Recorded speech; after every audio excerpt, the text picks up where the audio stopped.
मित्रांनो, तुम्हाला सर्वांना माहितीच आहे की आपलं हे जे शरीर आहे हे 7 चक्रांनी बनलेलं आहे आणि या 7 चक्रामधली 2 पार्ट केले जातात ह्या चक्रांपैकी.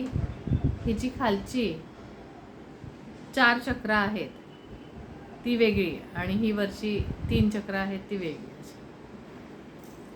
मेन जे मनुष्य रूप असतं, म्हणजे कॉमन जे लोक असतात मनुष्य रूपातले, त्यांची 3 चक्र जी खालची आहेत ही बॅलन्स होतच नाहीत. त्यांची जी ऊर्जा असते ती फक्त मूलाधार चक्रापर्यंतच सीमित राहते आणि मग सुरू होतात अनेक प्रॉब्लेम्स.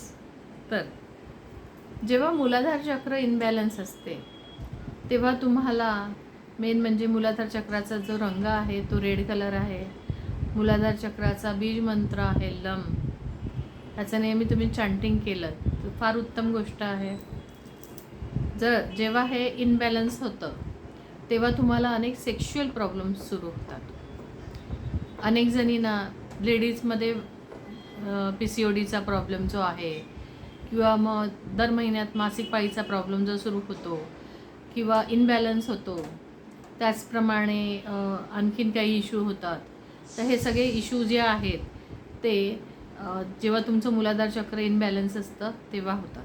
त्याचप्रमाणे घरामध्ये क्लेश होतात किंवा मग नवरा बायकोचं पटत नाही, भांडणं होतात, ते सुद्धा कारणं याला कारणीभूत असतात. त्याचप्रमाणे तुम्हाला खूप भीती वाटायला लागते, काळोखाची भीती वाटू शकते, किंवा कोण जर जोरात तुमच्यावरती ओरडलं तर तुम्हाला भीती वाटू लागते, कोण भांडत असेल तर त्याची भीती वाटायला लागते. म्हणजे प्रत्येक गोष्टीची तुम्हाला भीती वाटायला लागते. तुमचा कॉन्फिडन्स लेवल जो असतो तो 0 लेवलला जातो आणि मग अशा वेळेला ते चक्र ॲक्टिव्ह करणं फार महत्त्वाचं असतं. कारण मूलाधार चक्र जर ॲक्टिव्ह नसेल तर हे मूलाधार चक्र म्हणजे तुमच्या शरीरातलं पहिलं चक्र आहे आणि जेव्हा हेच बॅलन्स होतं तेव्हा बाकीचे चक्र ॲक्टिव्ह व्हायचा प्रश्नच येत नाही. मग अशा टायमाला तुम्ही काय करू शकता, तर अशा टायमाला एक छोटीशी रेमेडी आहे जी मी तुम्हाला सांगते. तर जे काही बगीचा वगैरे असतो, गार्डन असतं, तिथे तुम्ही जेव्हा वॉकला जाता तेव्हा तिथे अनवाणी पायाने चालत जा. जेव्हा तुमचा स्पर्श जमिनीशी होतो, मूलाधार चक्राचा बॅलन्स जर करायचं असेल तर जमिनीशी तुम्हाला बोलतात ना अटॅचमेंट जास्त वाढवावी लागते. जसं बागकाम आहे किंवा गार्डनिंग आहे, हे तुम्ही केलं तरी पण तुमचं मूलाधार चक्र सक्रिय व्हायला लागतं. किंवा तुम्ही अनवाणी पायाने जेव्हा गवतावरती चालता त्यानेही हे इनबॅलन्स चक्र ॲक्टिव्ह व्हायला लागतं. किंवा तुम्ही जो बीज मंत्र आहे लम, ह्याचं दिवसातून कमीत कमी 10 ते 15 वेळा चांटिंग केलं तरी पण हे मूलाधार चक्र आहे ते ॲक्टिव्ह व्हायला लागतं. त्यामुळे पहिलं जर तुम्ही फक्त बघा तुमचं मूलाधार चक्र ॲक्टिव्ह आहे की नाही. जर ते इनॲक्टिव्ह असेल तर त्याला ॲक्टिव्ह करायला सुरुवात करा.